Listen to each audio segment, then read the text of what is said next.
Hello everyone, welcome to our YouTube channel. उम्मीद है कि आप सब बेहद अच्छे होंगे और आपके जो प्रिपरेशन है बोर्ड एग्ज़ाम की वो काफ़ी अच्छी चल रही होगी। ठीक है, मैं आपके लिए आज एक न्यू चैप्टर की शुरुआत कर रहा हूँ। ठीक है, जैसा कि मैंने कहा था कि अगले लेक्चर से मैं आपका अलजेब्रा पार्ट शुरू करूँगा। उसमें जो आपका बोर्ड में जो आपका सिलेबस है उसके अकॉर्डिंग टर्म 2 में आपका क्वाड्रेटिक इक्वेशन आना है। ठीक है, तो ये आज हमारा लेक्चर नंबर 1 है। ठीक है, इसमें हम बेसिक कॉन्सेप्ट्स को पढ़ेंगे और साथ ही कुछ न्यूमेरिकल को भी सॉल्व करते चलेंगे। क्योंकि अभी हमारे पास टाइम थोड़ा कम है। ठीक है, 5 को आपका एग्जाम भी होना है, इसलिए हम कॉन्सेप्ट के साथ साथ न्यूमेरिकल को भी सॉल्व करते चलेंगे। ठीक है, तो पहले मैं बात करता हूँ इस चैप्टर में कि क्वाड्रेटिक इक्वेशन यानी कि द्विघात समीकरण जिसे हम कहते हैं, इसका नाम क्वाड्रेटिक इक्वेशन या फिर द्विघात समीकरण क्यों रखा गया। तो पॉलिनोमियल जो कि आपका प्रीवियस चैप्टर था, ठीक है, उसमें आपने पढ़ा होगा कि आपको लीनियर इक्वेशन या फिर क्वाड्रेटिक इक्वेशन, लीनियर पॉलिनोमियल या फिर क्वाड्रेटिक पॉलिनोमियल बताया गया होगा। जैसे मैं आपको एक एग्जांपल देता हूं। एग्जांपल फर्स्ट में बात करता हूं। अगर मैं आपके सामने x-2 लिखता हूं तो इसे आप एक लीनियर पॉलिनोमियल कहेंगे। लेकिन अगर मैं आपको यही x-2 इज इक्वल्स टू 0 के फॉर्म में लिख दूं तो ये आपका एक लीनियर इक्वेशन कहलाएगा। ठीक है, लीनियर इक्वेशन। अब इसे हमने लीनियर इक्वेशन का ही नाम क्यों दिया? क्योंकि जो आपका वेरिएबल पार्ट है, ठीक है, उस पे जो मैक्सिमम डिग्री या फिर पावर की बात करते हैं वो आपका 1 है। ठीक है, जो यहाँ पे x आपका वेरिएबल है उस पे मैक्सिमम डिग्री जो है वो आपकी 1 है। यानी कि इसका जो रूट या फिर मूल होगा वो केवल सिंगल ही आएगा, यानी कि इसलिए हम इसका नाम लीनियर इक्वेशन देते हैं। अगर मैं दूसरे एग्जांपल की बात करूं तो यहां मैं लिखता हूं x² minus 2x plus 4 is equals to 0। इसे हम क्वाड्रेटिक इक्वेशन का नाम देते हैं, क्वाड्रेटिक इक्वेशन यानी कि द्विघात समीकरण। अब हमने इसका नाम द्विघात समीकरण इसलिए दिया क्योंकि यहाँ पे इस इक्वेशन में आपको दिख रहा होगा कि वेरिएबल तो आपका सिंगल ही है, लेकिन जो आपकी इस वेरिएबल पे मैक्सिमम डिग्री है वो 2 है। यानी कि इसके जो रूट्स होंगे या फिर इसके जो मूल होंगे वो अधिकतम 2 आ सकते हैं, उससे कम नहीं हो सकते, ना ही उससे ज्यादा। इसलिए इसका नाम हमने क्वाड्रेटिक इक्वेशन या फिर द्विघात समीकरण रखा है। ठीक है, अभी हमने ये आपके 2 एग्जांपल देखे और मैंने यहां डिफाइन किया कि इसमें आपका कौन सा लीनियर इक्वेशन है और क्यों इसका नाम हमने लीनियर इक्वेशन या फिर इस इक्वेशन को हमने क्यों क्वाड्रेटिक इक्वेशन का नाम दिया। ठीक है, अभी मैं बात करता हूं कि जो जनरल फॉर्मूला है या फिर जनरल फॉर्म कह सकते हैं, general form of quadratic equation, इसे हम ax² plus bx plus c is equals to 0 के फॉर्म में लिखते हैं। ठीक है, ये आपका द्विघात समीकरण का जनरल फॉर्मूला होता है जिसे हम कुछ इस प्रकार से प्रेजेंट करते हैं, ax² plus bx plus c is equals to 0। ठीक है, अगर इस फॉर्म में आपको कोई भी इक्वेशन दिखता है तो वो आपका क्वाड्रेटिक इक्वेशन होगा। अब अगर मान लीजिए कि मैं एग्जांपल नंबर 2 और इस जनरल फॉर्मूला से कंपेयर करता हूं तो यहां से हम a, b और c की वैल्यू आराम से फाइंड कर सकते हैं। जैसे मैंने एग्जाम्पल नंबर 2 को लिखा, ठीक है, इसमें दिया क्या था, x² minus 2x plus 4 is equals to 0 और आपका जो जनरल फॉर्मूला है वो है ax² plus bx plus c। अब यहां से अगर हम इन दोनों इक्वेशन को इक्वेट करें तो यहां से a की वैल्यू आपका +1 आएगी, b की वैल्यू -2 और c की वैल्यू +4। यहां पर हम ध्यान रखिएगा कि यहां पे हम जो भी वैल्यूज लिखेंगे वो साइन के साथ लिखेंगे। अगर मैंने आपसे यहाँ b की वैल्यू इस इक्वेशन में पूछी है तो आप 2 नहीं बल्कि -2 देंगे, क्योंकि हमको इस जनरल इक्वेशंस के साथ कंपेयर करना है। ठीक है,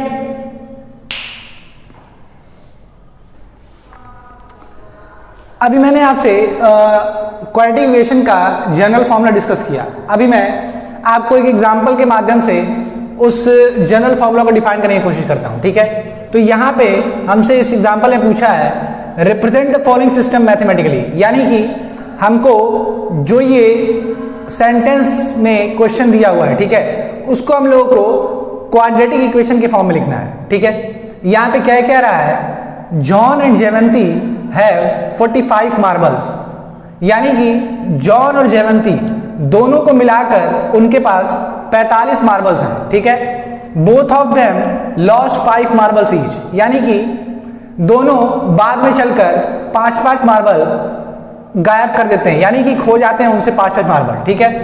उसके बाद क्या होता है कि and the product of the number of marbles they have now, ठीक है, यानी कि 5 मार्बल दोनों से खोने के बाद जो उन दोनों के बचे हुए मार्बल्स हैं, उन दोनों का जब प्रोडक्ट निकालते हैं तो वो 124 के इक्वल आ रहा है, ठीक है।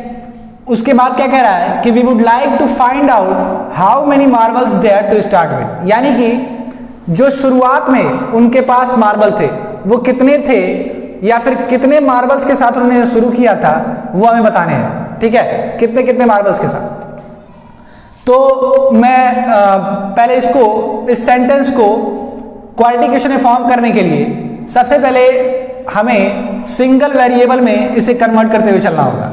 जैसे मान लेते हैं कि पहला सेंटेंस आपसे क्या कहता है कि जॉन एंड जयवंती है 45 मार्बल्स, यानी कि अगर मैं मान लूं कि John has marbles is equals to x, अगर मैं जॉन के पास जो मार्बल्स थे उसकी वैल्यू को अगर एक्स मान लेता हूं तो जो जयवंती के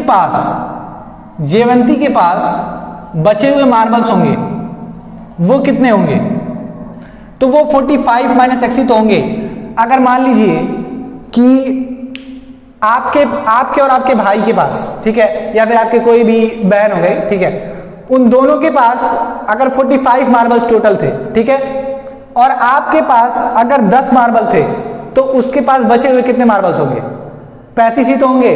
वो कैसे पता चला कि आपने 45 में से अपने मार्बल्स घटाए तो आपके सिस्टर या फिर आपके ब्रदर के मार्बल पता चल गया। तो ठीक उसी प्रकार मैं मान लेता हूं कि जॉन के पास अगर x मार्बल थे और दोनों के जो मार्बल्स की संख्या थी वो 45 थी, तो जयवंती के मार्बल की संख्या 45 माइनस एक्स हो जाएगी, ठीक है। अब बात करता हूं both of them lost 5 marbles each, यानी कि आफ्टर लूजिंग 5 मार्बल्स, ठीक है, जॉन के पास कितने जॉन लेफ्ट मार्बल्स, जॉन के पास जो बचे हुए मार्बल होंगे वो कितने होंगे, तो x तो पहले थे और 5 उसने खो दिए हैं, यानी कि x माइनस 5 मार्बल उसके पास बचेंगे। और Jayvanti left marble is equals to 45 minus x उसके पास पहले थे और 5 उसने भी खो दिए, यानी कि 40 माइनस एक्स, ये मार्बल हो गए जयवंती के पास। अब क्या कह रहा है कि the product of the number of marbles they now have is 124, यानी कि 5-5 मार्बल खोने के बाद इन दोनों का जो मल्टीपल है वो 124 के इक्वल आ रहा है, यानी कि यहां से हम लिखेंगे x minus 5 into 40 minus x, ये आपका 124 के इक्वल आएगा। अब अगर हम इसे सॉल्व करें तो ये 40x minus x square minus 200 plus 5x is equals to 124। अब अगर इस पूरे इक्वेशन को मैं उधर लेके जाता हूं तो क्या हो जाएगा, ये जो आपके माइनस होंगे वो आपके सारे प्लस हो जाएंगे और जो प्लस में दिए हुए हैं वो आपके माइनस में कन्वर्ट हो जाएंगे, यानी कि उसको मैं इधर भेजता हूं तो x square plus 200 minus 5x minus 40x plus 124 is equals to 0। ठीक है, इतनी बात समझ आ गई। अब यहां से इसको फर्दर सॉल्व करते हैं तो एक्स स्क्वायर ये ऐड होंगे आपस में तो माइनस 45x और ये दोनों भी आपस में ऐड होंगे तो प्लस 324। ये आपका एक जनरल इक्वेशन हो गया जिससे आपको पता चलता है कि दोनों ने इतने मार्बल्स के साथ शुरू किया था। ठीक है,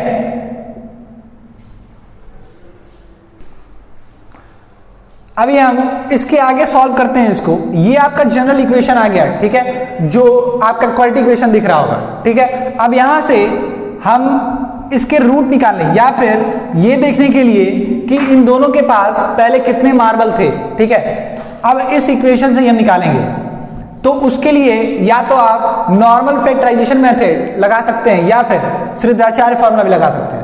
लेकिन श्रीधराचार्य फॉर्मूला अगर आप लगाएंगे तो 45 का स्क्वायर जो होगा वो काफी लंबा जाएगा। ठीक है, इसलिए मैं फैक्टराइजेशन मेथड यहां पे लगाता हूं। तो फैक्टराइजेशन मेथड काफी आसान होता है कि हमें 324 का ऐसा फैक्टर निकालना होगा। ठीक है, जिसको ऐड करने पर ये बीच वाली संख्या आ जाए, यानी कि 45 आना चाहिए। तो 324 को हम 36 और 9 में डिवाइड कर सकते हैं। ठीक है, 36 और 9 को अगर हम मल्टीप्लाई करेंगे तो आपका 324 आएगा और अगर इन दोनों को हम जोड़ते हैं तो आपका 45 आएगा। ठीक है, यानी कि इसको मैं फिर सॉल्व करता हूं फर्दर तो x square minus 36 plus 9 bracket में x प्लस 324 इक्वल टू 0। अब यहां से ब्रैकेट अगर ओपन करेंगे तो x square minus 36x minus 9x plus 324, यहां से x कॉमन लेंगे तो x माइनस 36 ब्रैकेट में बचेगा और यहां से इन दोनों में -9 कॉमन लेने पे यहां पे भी x माइनस 36 कॉमन बचेगा। अब इन दोनों में से x माइनस 36 कॉमन निकलेगा और यहां पे x माइनस 9 बचेगा। अब यहां से x की वैल्यू आपकी 36 या फिर 9, इन दोनों में से कोई भी आ सकती है, क्योंकि हमें यहां डिफाइन नहीं है कि आपका जॉन ज्यादा मार्बल लेकर बैठा था या फिर कम मार्बल लेकर बैठा है। ठीक है, तो हम कोई भी वैल्यू अगर यहां पे रखते हैं, मान लीजिए कि अगर मैंने जॉन की जो मार्बल की वैल्यू थी, जॉन मार्बल्स वैल्यू अगर मैंने 36 मान ली, ठीक है, तो जयवंती की वैल्यू क्या आ जाएगी? जयवंती मार्बल्स वैल्यू ये क्या आ जाएगी? तो 45 माइनस एक्स ही तो होगा और x की वैल्यू हमने 36 निकाली है यहां पे, तो यहां से 45 माइनस 36 करेंगे तो 9 आपकी वैल्यू आ जाएगी। और अगर हम यही जॉन की अगर मार्बल की वैल्यू 9 लेकर चलते तो जयवंती की वैल्यू आपकी 36 आती। यानी कि दोनों में से किसी के पास या तो 9 मार्बल होंगे और 36 मार्बल होंगे, या फिर जॉन के पास 36 होगा या फिर जयवंती के पास 9 मार्बल होंगे। ठीक है, तो इस तरह से आप इस क्वेश्चन को सॉल्व कर सकते हैं। ठीक है, ये आपका निकल कर आता है सॉल्यूशन। पहले क्वेश्चन के बाद अभी ये अपना दूसरा एग्जांपल है। ठीक है, इस क्वेश्चन में हमसे क्या कह रहा है कि हमें चेक करना है कि ये जो इक्वेशन आपके सामने लिखा है वो आपका क्वाड्रेटिक इक्वेशन है कि नहीं। ठीक है, तो हम एक एक करके इन दोनों क्वेश्चन को सॉल्व करते हैं। ठीक है, पहला सॉल्यूशन में लिखता हूं, अगर ये आपका x-2 का होल स्क्वायर है तो आपने फॉर्मूला सिंपल सा पढ़ा होगा कि a माइनस बी का होल स्क्वायर आपका होता है a square plus b square minus 2ab। ठीक है, तो इसको हम एक्सपेंड करते हैं, ब्रैकेट को ओपन करेंगे तो ये आपका x square plus 4 minus 4x plus 1 is equals to 2x minus 3 हो जाएगा। ठीक है, फर्दर सॉल्व करेंगे तो x square minus 4x plus 5 is equals to 2x minus 3। अब हम इस 2x माइनस 3 को लेफ्ट हैंड साइड लेके आते हैं। ठीक है, तो x square minus 4x plus 5 minus 2x plus 3 is equals to 0। अब इसको फर्दर सॉल्व करेंगे तो x स्क्वायर और ये माइनस और माइनस आपस में ऐड होंगे तो minus 6x plus 8 is equals to 0। तो मैंने आपको बताया था कि अगर आपको पता करना है कि क्वाड्रेटिक इक्वेशन कोई इक्वेशन है कि नहीं, तो उसके लिए आपको जनरल फॉर्म से इक्वेट करना पड़ेगा। जैसे मान लीजिए यही इक्वेशन मैंने आपके सामने निकाला, तो इसे हम जनरल फॉर्मूले से इक्वेट करेंगे, जो कि आपका होता है ax² plus bx plus c is equals to 0। तो आपको साफ दिख रहा होगा कि ये आपका जनरल फॉर्म को सेटिस्फाई करता हुआ दिख रहा है, क्योंकि सेम इसमें भी पावर जो है मैक्सिमम वो 2 की है, और यहाँ पे ax² plus bx plus c is equal to 0 के फॉर्म में लिखा हुआ है। ठीक है, तो ये आपका एक क्वाड्रेटिक इक्वेशन होगा। तो यहाँ आप सीधे यस करके छोड़ भी सकते हैं, या फिर यहाँ पे लिख सकते हैं कि yes it is a quadratic equation, quadratic equation. अभी मैं दूसरे क्वेश्चन की बात करता हूं। ठीक है, इसका सॉल्यूशन हम लोग देखेंगे। तो यहां x आपका ब्रैकेट के बाहर दिया हुआ है। ठीक है, जब ब्रैकेट को ओपन करेंगे तो ये x अंदर की तरफ मल्टीप्लाई होगा, तो यहां से आएगा क्या, x² प्लस x प्लस 8। अब इन दोनों का मल्टीपल आपको देखना होगा, तो ये आपको a प्लस b और ब्रैकेट में a माइनस b आपको दिख रहा होगा। इसका सिंपल सा फॉर्मूला होता है a² माइनस b²।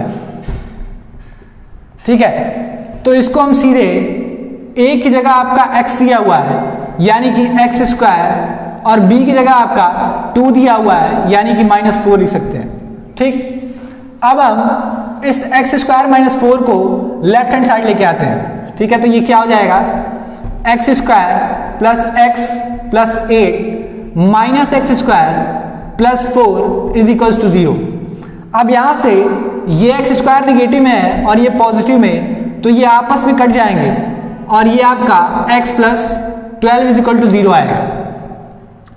अब यहां पे आप देख रहे होंगे कि आपका जो ये इक्वेशन आया है वो आपके जनरल फॉर्म जो कि ax² plus bx plus c है इज इक्वल्स टू 0, इससे आपका सेटिस्फाई करता हुआ नहीं दिख रहा, क्योंकि यहां पे आपका मैक्सिमम पावर 2 होना चाहिए, जबकि इस इक्वेशन में हमारी मैक्सिमम पावर केवल 1 ही है। ठीक है, तो ये आपका क्वाड्रेटिक इक्वेशन ना होते हुए ये आपका लीनियर इक्वेशन होगा। ठीक है, तो यहां हम सीधे लिखेंगे कि no it is not a quadratic equation. Reason भी आप चाहे तो लिख सकते हैं कि because it doesn't follow the general form of the quadratic equation. ठीक है, तो ये आपके सॉल्यूशन हो गए इन दोनों क्वेश्चंस के। ठीक है, आप इसे ध्यान से देखिए, और अगर आपको कुछ भी अगर इसमें प्रॉब्लम होती है, चाहे प्रीवियस क्वेश्चंस में भी आपको कुछ भी दिक्कत हुआ हो, तो आप कमेंट सेक्शन में भी मुझे पूछ सकते हैं, मैं आपको रिप्लाई देने की कोशिश करूंगा। ये आपके 2 एग्जाम्पल मैंने आपको कराए। ठीक है, सेम आपका ये जो दोनों एग्जाम्पल मैंने कराए हैं वो आपका 4.1 जो आपका एक्सरसाइज है उसमें आपको सिमिलर यही दोनों क्वेश्चंस मिलेंगे कि आपको चेक करना होगा कि कौन सा इक्वेशन आपका क्वाड्रेटिक इक्वेशन है या फिर कौन सा इक्वेशन क्वाड्रेटिक इक्वेशन को फॉलो करता है। ठीक है, और पहला क्वेश्चन जो मैंने आपको कराया था कि सेंटेंस में कोई आपको क्वेश्चन गिवन होगा और आपको उसे क्वाड्रेटिक इक्वेशन के फॉर्म में लिखना होगा। ठीक है, तो ये आपके दोनों क्वेश्चंस हैं। मैं फर्दर आपको एक आध क्वेश्चन और करा देता हूं, ठीक है, जिससे आपको थोड़ी सी हेल्प हो जाएगी।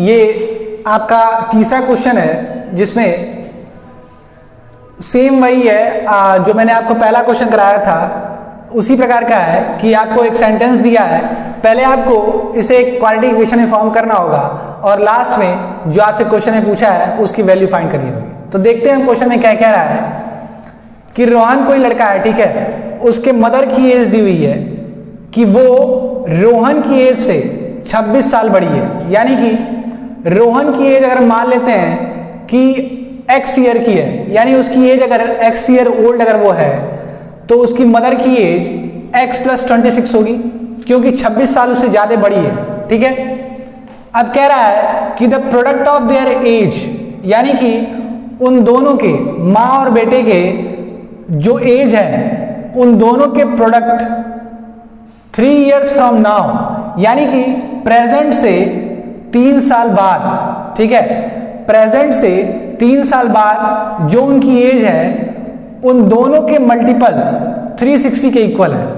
तो आपको रोहन की प्रेजेंट एज बतानी है, यानी कि वर्तमान में रोहन की क्या एज है वो आपको निकालनी है। तो हम इसका सॉल्यूशन देखते हैं कि क्या क्या रहा है इस क्वेश्चन में। तो अगर मैं रोहन की age, Rohan age, let Rohan age be is equals to x. अगर मैं रोहन की एज को x मानता हूं, प्रेजेंट की, ठीक है, वर्तमान में अगर रोहन की एज x है तो उसके मदर की एज क्या होगी? Rohan's mother age would be x plus 26 years, ठीक है, क्योंकि यहां उससे बोला है कि वो उससे 26 साल बड़ी है। अब कह रहा है कि प्रेजेंट से 3 साल बाद, यानी कि आफ्टर 3 इयर्स, 3 साल के बाद, after 3 years, after 3 years from present, Rohan की एज क्या हो जाएगी? तो Rohan's age will be x plus 3 years, है ना, क्योंकि यहां से प्रेजेंट से 3 साल बाद, यानी कि अगर किसी की उम्र 12 साल है अगर प्रेजेंट में, तो 3 साल बाद वो 15 साल का तय होगा, यानी कि उसमें हम 3 साल और ऐड किए। ठीक उसी प्रकार अगर रोहन के मदर की एज की बात करें तो Rohan's mother age will be x plus 29, ये उसके मदर की हो जाएगी प्रेजेंट से 3 साल बाद। अब कह रहा है कि ये जो 3-3 साल बाद उनकी एज है, अब इन दोनों का जो मल्टीपल है वो 360 के इक्वल है, यानी कि x plus 3 into x plus 29 is equals to 360। यहां आप लिख सकते हैं अकॉर्डिंग टू क्वेश्चन, ठीक है, अकॉर्डिंग टू क्वेश्चन अगर बात करते हैं तो 3 साल बाद इन दोनों की जो एज है उन दोनों का प्रोडक्ट जो है वो 360 के इक्वल हो गया। अब इसको हम सॉल्व करते हैं तो अगर इन दोनों का मल्टीप्लाई करेंगे तो ये x square plus 29x plus 3x plus 81 is equals to 360, sorry 87। अब 360 को हम इधर लेके आते हैं तो ये x square plus 32x minus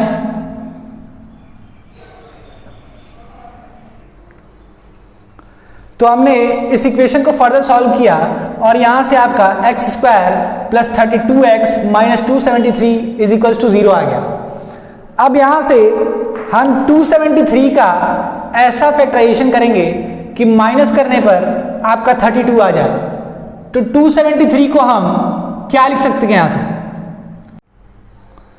अब जब हमने फर्दर इस इक्वेशन को सॉल्व किया तो आपके सामने x square plus 32x minus 273 is equal to 0 आया, ठीक है।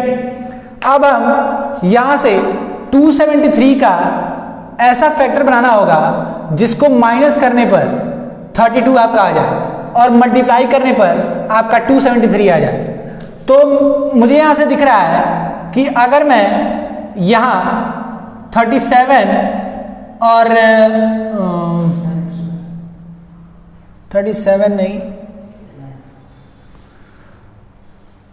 39 और 7 की बात करूं, ठीक है, 39 और 7 की बात करता हूं तो ये दोनों एक ऐसे फैक्टर होंगे 273 के जिसको मल्टीप्लाई करने पर आपका 273 आएगा और माइनस करने पर आपका 32 भी आ जाएगा, ठीक है। तो मैं इसको फर्दर यहां सॉल्व करता हूं। इसको हम लिख सकते हैं x square plus 39 minus 7 into x minus 273 is equals to 0। अब ब्रैकेट ओपन करेंगे तो 39x minus 7x minus 273 is equals to 0 आ जाएगा। अब एक्स स्क्वायर और 39x में से हम x को कॉमन लेंगे तो ये x प्लस 39 बचेगा एक ब्रैकेट में, और इन दोनों में से माइनस 7 को हम कॉमन लेंगे तो x प्लस 39 बचेगा। ठीक है, अब यहां से x प्लस 39 कॉमन एक तरफ आ जाएगा और x माइनस 7 अनदर ब्रैकेट में। अब यहां से हम बात करते हैं तो या तो आपका ये ब्रैकेट 0 हो सकता है या फिर ये, इन दोनों में से कोई ना कोई तो 0 होगा, तभी आपकी डायरेक्ट वैल्यू 0 आ रही है। ठीक है, तो अगर मैं x plus 39 is equal to 0 लिखता हूं तो x की वैल्यू माइनस 39 आएगी, और अगर x minus 7 is equal to 0 करता हूं तो x की वैल्यू 7 आएगी। अब अगर मैं बात करूं कि ये क्वेश्चन आपका एज पे है, ठीक है, तो एज आपका कभी भी निगेटिव फॉर्म में हो नहीं सकता है। ठीक है, यानी कि यहां पे हम आपकी एज माइनस 39 को ना लेते हुए 7 को लेंगे। ठीक है, जो कि रोहन का प्रेजेंट एज होगा, क्योंकि हमने यहाँ पे रोहन की जो प्रेजेंट एज है वो x ईयर मानी थी और x की वैल्यू हमारी 7 आ रही है, और क्वेश्चन में हमें साफ पूछा है कि रोहन की हमें प्रेजेंट एज को बताना है, यानी आपकी रोहन की जो प्रेजेंट होगी वो 7 ईयर एज होगी। ठीक है, यानी यहां हम लिखेंगे Rohan's present age will be of 7 years. ठीक है, तो ये आपका सॉल्यूशन हुआ। अगर आपसे उसने ये भी पूछा होता कि मदर की जो प्रेजेंट एज है वो क्या होगी, तो यहां आप 26 में 7 को ऐड करते तो आपका वो भी वैल्यू पता चल जाती कि मदर की एज जो है वो 33 ईयर्स ओल्ड है। ठीक है, यहां से आप 3 ईयर्स ओल्ड एज भी निकाल सकते हैं, मतलब क्वेश्चन आपको कई तरीके से बना सकता है, लेकिन यहां से आपने सिंपल रोहन्स प्रेजेंट एज पूछी थी जो कि आपकी 7 ईयर्स होगी। ठीक है, तो ये आपका सॉल्यूशन हो गया। Thank you. अभी मैंने आपको क्वेश्चन सॉल्व कराया, अब मैं आपको एक एग्जांपल समझाता हूं। अब आपके सेकंड जो एक्सरसाइज है एनसीईआरटी की, ठीक है, क्वाड्रेटिक इक्वेशन जो चैप्टर है, उसमें आपसे ज्यादातर उसने आपसे यही क्वेश्चन पूछा है कि आपको क्वाड्रेटिक इक्वेशन को सॉल्व करते हुए, ठीक है, उसके रूट्स को निकालना है बाय फैक्टराइजेशन मेथड। अब फैक्टराइजेशन मेथड मैंने आपको पहले भी सॉल्व करा के दिखा दिया है कि कैसे होगा, लेकिन आप चाहें तो रूट्स को दो तरीके से निकाल सकते हैं। या तो आप फैक्टराइजेशन मेथड का इस्तेमाल कीजिए या फिर आप श्रीधराचार्य फॉर्मूला भी यूज कर सकते हैं। ठीक है, तो मैं आपको फॉर्मूला एक बार लिखा देता हूं कि श्रीधराचार्य फॉर्मूला होता क्या है। ठीक है,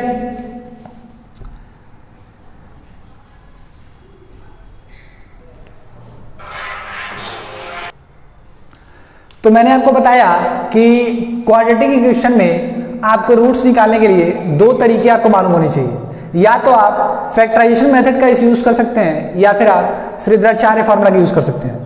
तो मैं आपको श्रीधराचार्य फॉर्मूला लिखवा देता हूं, ठीक है, आप उसका भी यूज करके इन क्वेश्चन को सॉल्व कर सकते हैं।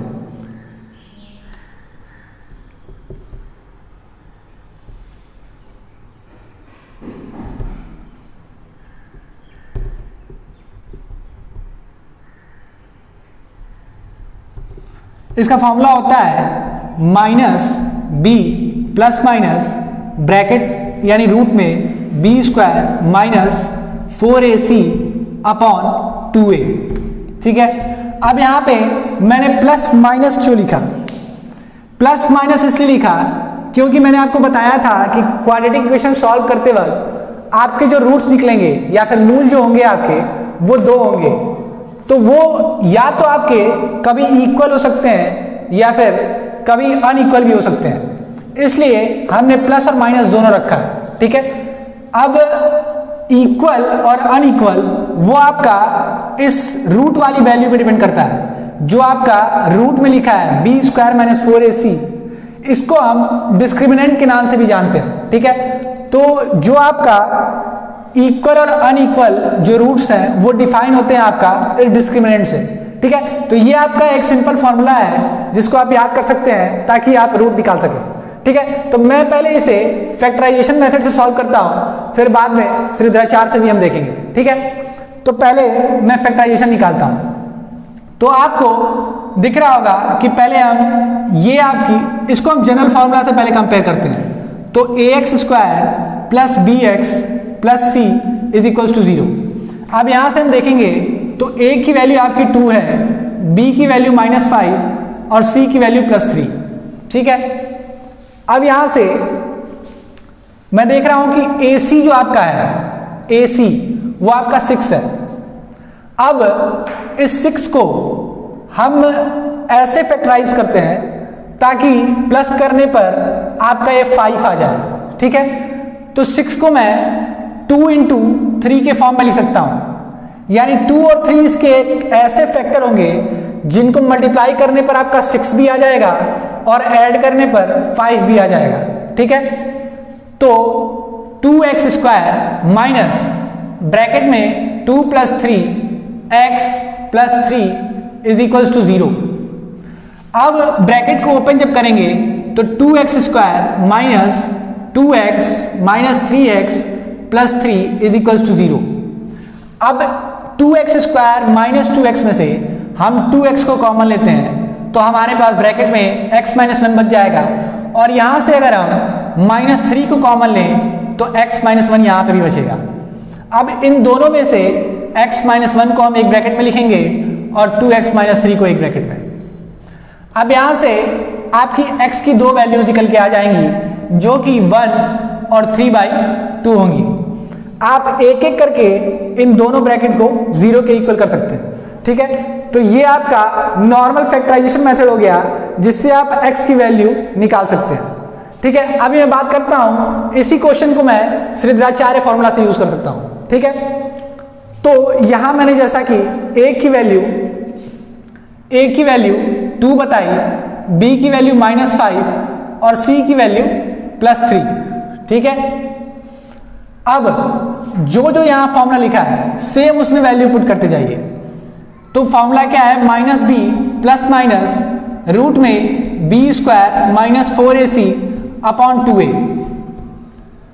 अब b की जगह पे हम -5 को रखेंगे और पहले से ही माइनस हमारा बाहर दिया हुआ है, यानी कि माइनस ब्रैकेट में -5 प्लस माइनस ब्रैकेट में रूट में। अब जो b की वैल्यू है -5 उसका स्क्वायर करते हैं, -5 का स्क्वायर -4 इंटू a आपका +2 दिया हुआ है और c की वैल्यू आपकी +3 है। ठीक है, अपॉन 2a, 2 और a की वैल्यू 2 आपको दी हुई है। अब इसको सॉल्व करेंगे तो ये आपका +5 बन जाएगा और ये प्लस माइनस रूट में ये आपका 25 हो जाएगा -24 अपॉन 4। अब फर्दर सॉल्व करने पर 5 प्लस माइनस रूट में 1 अपॉन 4। अब ये हम x की वैल्यू यहां से निकाल लेते हैं। मैंने आपको बताया था कि x की यहां पर 2 वैल्यूज होंगी, तो एक बारी हम 5 प्लस रूट में 1 अपॉन 4 लेकर चलेंगे और एक बारी 5 माइनस रूट में 1 अपॉन 4 लेकर चलेंगे।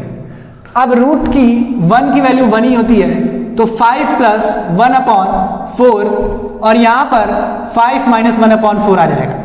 इसको सॉल्व करेंगे तो 6/4 और ये आपका 4 अपॉन 4 यानी कि 3/2 और 1, ये आपका x की 2 रूट आ जाएंगे आपके सामने। सेम वही चीज है जो मैंने आपको फैक्टराइजेशन से निकाल के दिखाया, सेम वही वैल्यू आपकी श्रीधराचार्य से भी आई है। तो आप इन दोनों तरीकों को यूज कर सकते हैं अपना रूट निकालने के लिए। अब आज के लेक्चर में मैं आपका यही ये डिस्कशन रोकता हूं, ठीक है, और कल हम आगे भी फर्दर इन क्वेश्चंस को सॉल्व करने की कोशिश करेंगे। ठीक है, अगर इस लेक्चर में आपको कोई भी डाउट होता है, ठीक है, तो आप टेलीग्राम लिंक जो कि डिस्क्रिप्शन में गिवन है उस पर आप पूछ सकते हैं या फिर कमेंट सेक्शन में भी लिख सकते हैं। ठीक है, और रिवीजन करते रहिए, ठीक है, प्रॉपर तरीके से, और क्वेश्चंस को ज़्यादा से ज़्यादा सॉल्व करने की कोशिश करिए, क्योंकि जितनी प्रैक्टिस करेंगे आप उतना ही अच्छा आपके लिए होगा। ठीक है, तो ये आपका बेसिक एक लेक्चर था क्वालिफिकेशन पे। आगे के लेक्चर में हम और भी न्यूमेरिकल को भी सॉल्व करेंगे। ठीक है, तो अगर आपको वीडियो अच्छी लग रही हो तो लाइक शेयर और सब्सक्राइब करते रहिए। Thank you.